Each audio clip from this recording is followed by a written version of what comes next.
This is Dr. Hitesh. I'm sitting down with Mrs. Brown, Joyce Brown, who I know for some time now. I met you first time in 2000, and then you recently came back to see me again. And, obviously I'm a little bit concerned about you. So tell me what medical and heart problems you have gone through, and then I'll also sum it up, what are we trying to achieve together here. So tell me what you have gone through in the last few years.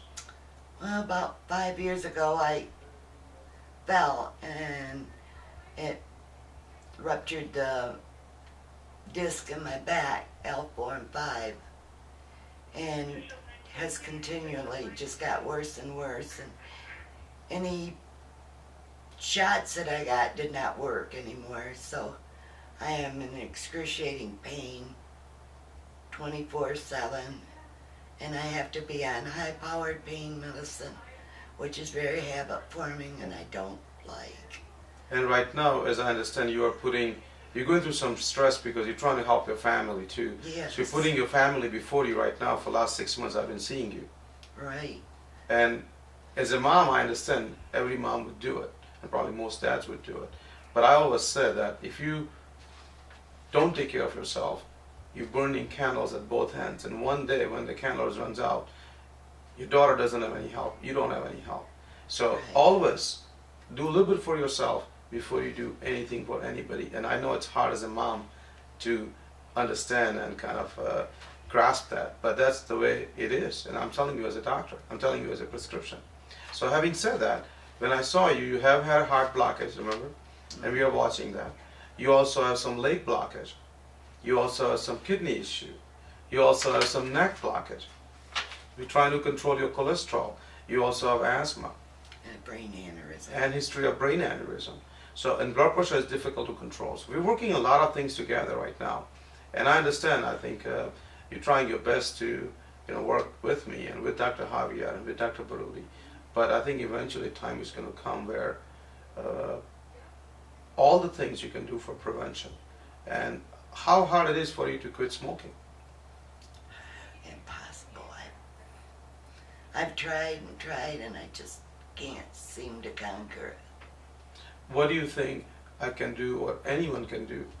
I know your daughter's stress is there, but like I said, that stress, you can handle it as a challenge, not as a stress to you. Actually, the pain is more than the stress. All right. The pain and the stress of the pain. Stress of the pain, yes. So it's almost like you stress even before pain comes, and when pain Right. comes, you are stressed again. So it's a Right. cycle, vicious cycle you're stuck in. So even though I'm a cardiologist, I'm going to try my best to get you a back surgeon at U of M. I have had a patient, actually a friend, matter of fact, who everybody has said that you can't do anything about it. She had a back surgery, and she's doing great. Her pain medicine needs have gone into 1/4. Now, is it going to be in your case 100%?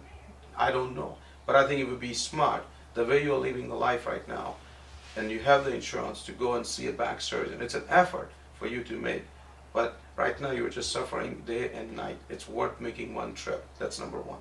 Number two, as you don't exercise, as you continue smoking because of the pain, your heart is going to suffer. And that's where my concern comes in, because I'm seeing you as a cardiologist. If I want to take care of your heart, it's almost, in my opinion, mandatory that I help you with your back. Most cardiologists don't think that way, but I have to think that way, because if I just say go and exercise, how are you going to exercise? It doesn't make sense. Right. Cardiologists say that, they go exercise, go quit smoking. But if I don't go to the root of the problem, why you are smoking, no matter how much I tell you, you're just not going to be able to do it. It's not like it's your fault. It certainly isn't anything I want to keep doing. I hear that, and I hear your sincerity. Here's one of the problems. She's got a stimulator. They put a stimulator in her back there, and most of these surgeons, though, for them to do anything for her, they told her that they'd have to take that stimulator would have to be taken out. So, as I understand it, what your husband is saying, that you have a stimulator in the back for the pain, and surgeon possibly had to take it out or do something about it. I think the surgeon at U of M, the point has come, Joyce and Mr. Brown, the point has come where let's not be doctor ourselves, okay? Let the surgeon make a decision, a good surgeon. If he says, I will do a good surgery and I'll need to take out that pain stimulator. Let him be the doctor. I don't want anybody else to be the doctor. I don't want Mrs. Brown to be the doctor. Because he knows what he's doing or she knows what she's doing. So let's find a person you trust. And if that doctor says, we need to take the stimulator out, so be it. But let's go to a person, because either way you are suffering right now. Either way you're taking a chance. So let's do the right thing. The right thing may be that nothing can be done. Surgeon will say, live with this thing. I understand that. Then we will look at other options. But first let's make sure surgeon says that who is better trained than anybody else. And you have a right to go see that person. Yeah, see. Because you live in America. If you were to go to U of M, if you were to go to Cleveland, it's better than living life like this. Because you're not 95-year-old. Right. You are 29. How old are you? 66. All right. So you're a 67. young person. Yeah, I am. So let's do that. You do your part. I'll do my part.